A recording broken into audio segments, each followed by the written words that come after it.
आज के मेरे इस वीडियो से कुछ लोग खुश होंगे तो कुछ नाराज। पर सच मानिए, मैं आरक्षण के खिलाफ नहीं हूँ, परंतु आज जो आरक्षण मिल रहा है और किसे मिलना चाहिए, इस पर मैं नाराज जरूर होती हूँ। देश में चाहे किसी भी पार्टी की सरकार हो या कोई भी पार्टी सत्ता में आ जाए, वो आरक्षण को खत्म करना ही नहीं चाहती।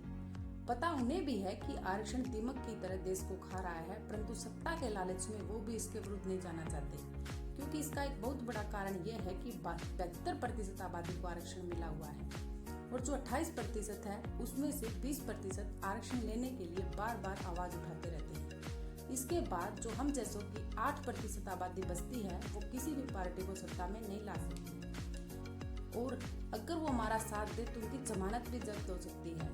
यही कारण है कि कोई इसे हटा नहीं पा रहा। इसको दो तरीकों से हटाया जा सकता है। पहला, कि सभी को आरक्षण दे दिया जाए और दूसरा कि सभी का आरक्षण खत्म कर दिया जाए, और ये दोनों ही तरीके कारगर नहीं हैं। देश की आज़ादी को आज 75 वर्ष होने जा रहे हैं, लेकिन देश में 98% दलित ऐसा है कि जो आज भी दलित है और 2% दलित ही ऐसा है जिसने इसका पूर्ण लाभ लिया। आज का दलित समाज में बराबरी के लिए संघर्ष नहीं करना चाहता, वो सिर्फ आरक्षण के लिए लड़ता है।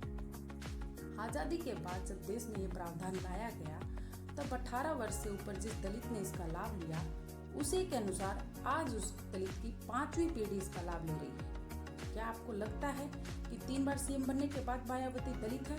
इंदिरा गांधी के केंद्रीय मंत्री रहे बाबू जगजीवन राम और उनकी फैमिली से आने वाली मीरा कुमार और उनकी फैमिली के अन्य सदस्य आरक्षण के लायक है? आज सैकड़ों आईएएस, आईपीएस, पीसीएस और सैकड़ों मंत्री, हजारों विधायक और सांसद, क्या आज वो सभी दलित हैं?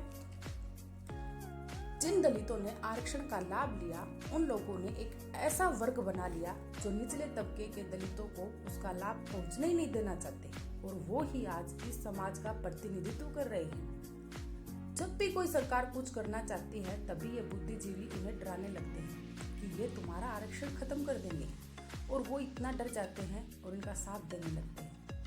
असल में ये 2% दलित ही ऐसे हैं जो 98% दलित के विकास में बाधक हैं, क्योंकि ये किसी भी परिस्थिति में अपना हिस्सा छोड़ना नहीं चाहते। एक बार जब प्रधानमंत्री जी ने सक्षम वर्ग से एलपीजी सिलेंडर पर सब्सिडी छोड़ने की बात कही, तो लाखों लोगों ने इसे एक झटके में छोड़ दिया। तो क्या ये लोग आरक्षण की जरूरत नहीं है और ऐसा करके अपने आरक्षण को नहीं छोड़ सकते?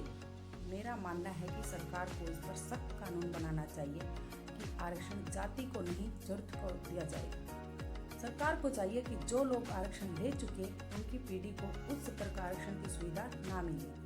यहाँ पर क्रीमी लेयर की व्यवस्था होनी चाहिए। जैसे अगर कोई आरक्षण ले और टीचर बने तो उसके बच्चों को टीचर बनने तक का कोई आरक्षण ना मिले। साथ ही जो जातियां बेहतर हो चुकी, उन्हें भी इससे बाहर हो जाना चाहिए, और जिनकी सालाना आय 2.5 लाख रुपए से ज्यादा है, उनकी सुविधाएं भी समाप्त कर दी जानी चाहिए। इसके अलावा डॉक्टर, इंजीनियर, सीए, एक्टर, सलाहकार, जर्नलिस्ट, राइटर, केंद्र और राज्य सरकार में ए और बी लेवल के अधिकारी, सांसद, विधायक और उनके बच्चों को भी आरक्षण की व्यवस्था से बाहर कर देना चाहिए।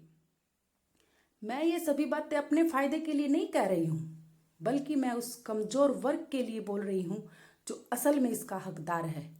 हमें आरक्षण की सीढ़ी उनके लिए ही लगानी चाहिए जो कि असल में गरीबी और भुखमरी के गड्ढे से बाहर नहीं निकल पा रहे हैं। आरक्षण के विषय पर हमेशा मेरी बहुत जोरदार बहस होती है और होनी भी चाहिए, लेकिन मैं इस बहस को एक समुद्र मंथन की तरह देखती हूँ। जिससे जहर निकलता है तो अंत मंथन में अमृत भी। जय माँ Bhavani. Please like, share and subscribe.